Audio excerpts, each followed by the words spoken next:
homelessness charity in Loughborough has warned it could be forced to close its doors for good in less than a month unless it can find new funding. Leicestershire County Council contributes £300,000 a year to run Falcon's support services, which helps people at risk of homelessness, as well as running a 30-bed hostel. But it's now considering withdrawing its grant to save money. Jane Hesketh reports. Nicholas spent some months sleeping on the streets of Loughborough before he found the Falcon Centre. Trying to find food, trying to find somewhere to sleep. Luckily it was summer, so it's still cold at night, but you know, in the day you could... No, it weren't good. It was not good. Jason had to leave his rented accommodation because of debt. He wants to get his life back on track. Try and get myself back up to scratch, and I've got loads of the support I have here is very good because I have a debt relief order. I'm going to clear some debt off and start from scratch again. It's one of them learning curves because a lot of people things that happen from that can be fixed.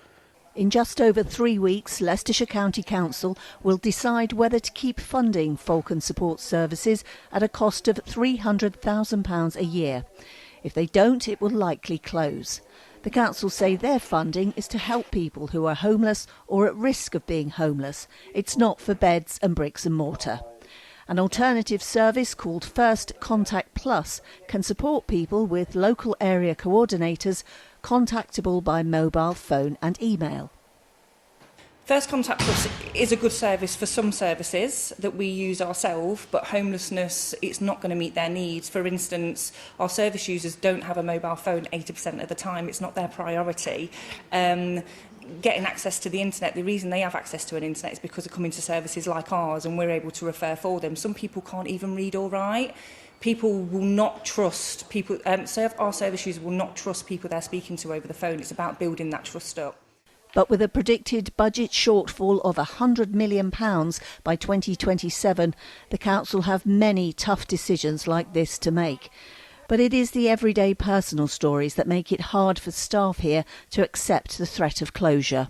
We've had an individual who's been to us over the weekend who's been badly assaulted. Again, where would that individual go if we were not here? We gave first aid and we called an ambulance and he was rushed off to hospital. We've got individuals we've had to get into respite through social services because they are being cocooned or taken advantage of in their property. So it's those kind of things that we deal with on a day-to-day basis, and if we were not here, they would just be suffering, continued suffering. The centre was a lifeline for Nicholas. In my past I had what we'd call a normal life, whatever normal means. And it all broke down very quick and it all went very sour. But as soon as you come here, it was overwhelming, you know. What's going to happen to you though, Nicholas, if this place closes? What's going to happen to me if this place closes? 90% chance death, I'd say. Why do you say that? Because I'll be on the streets and anything can happen out there. And anything. People will take the shirt off your back if they need it. You know, and I'm not built for that game. You know, that's not my game. You know, I want to be, as we say, normal. A final decision will be made on November the 24th. Jane Hesketh, ITV News, Loughborough.